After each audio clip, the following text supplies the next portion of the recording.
नमस्ते और हमारे YouTube चैनल में आपका स्वागत है। मुझे गर्व है कि आप आज हमारे साथ जुड़ रहे हैं, जहां हम संज्ञान, मनोरंजन और प्रेरणा के अद्वितीय सफर पर निकलेंगे। मेरा नाम सन्नी है और मैं आपके चैनल के मार्गदर्शक और मेजबान हूं, जबकि हम सर्वोत्कृष्ट विषयों का पता लगाएंगे, विचारों को प्रेरित करेंगे और अविश्वसनीय साहसिक यात्राओं में एक साथ निकलेंगे। एक समय की बात है। एक राज्य में एक प्रतापी राजा राज करता था। एक दिन उसके दरबार में एक विदेशी आगंतुक आया और उसने राजा को एक सुंदर पत्थर उपहार स्वरूप प्रदान किया। राजा वह पत्थर देख बहुत प्रसन्न हुआ। उसने उस पत्थर से भगवान विष्णु की प्रतिमा का निर्माण कर उसे राज्य के मंदिर में स्थापित करने का निर्णय लिया और प्रतिमा निर्माण का कार्य राज्य के महामंत्री को सौंप दिया। महामंत्री गांव के सर्वश्रेष्ठ मूर्तिकार के पास गया और उसे वह पत्थर देते हुए बोला, महाराज, मंदिर में भगवान विष्णु की प्रतिमा स्थापित करना चाहते हैं। 7 दिवस के भीतर इस पत्थर से भगवान विष्णु की प्रतिमा तैयार कर राजमहल पहुंचा देना। इसके लिए तुम्हें 50 स्वर्ण मुद्राएं दी जाएंगी। 50 स्वर्ण मुद्राओं की बात सुनकर मूर्तिकार खुश हो गया और महामंत्री के जाने के उपरांत प्रतिमा का निर्माण कार्य प्रारंभ करने के उद्देश्य से अपने औजार निकाल लिए।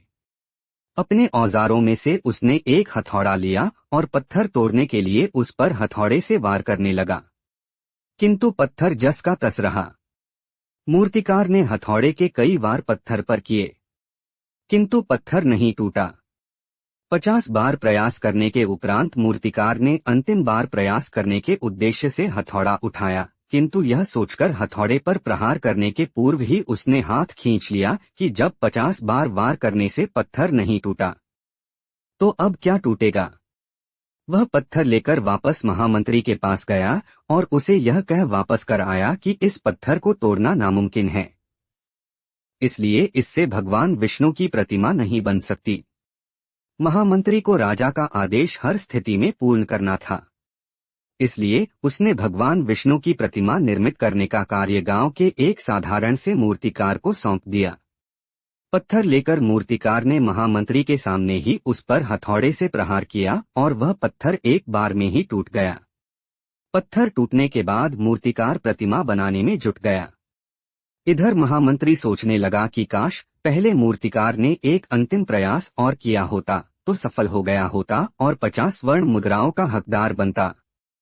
सीख मित्रों, हम भी अपने जीवन में ऐसी परिस्थितियों से दो चार होते रहते हैं। कई बार किसी कार्य को करने के पूर्व या किसी समस्या के सामने आने पर उसका निराकरण करने के पूर्व ही हमारा आत्मविश्वास डगमगा जाता है और हम प्रयास किए बिना ही हार मान लेते हैं।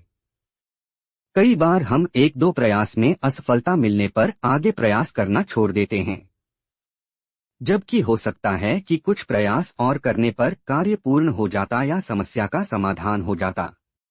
यदि जीवन में सफलता प्राप्त करनी है तो बार बार असफल होने पर भी तब तक प्रयास करना नहीं छोड़ना चाहिए जब तक सफलता नहीं मिल जाती। क्या पता जिस प्रयास को करने के पूर्व हम हाथ खींच ले वही हमारा अंतिम प्रयास हो और उसमें हमें कामयाबी प्राप्त हो जाए।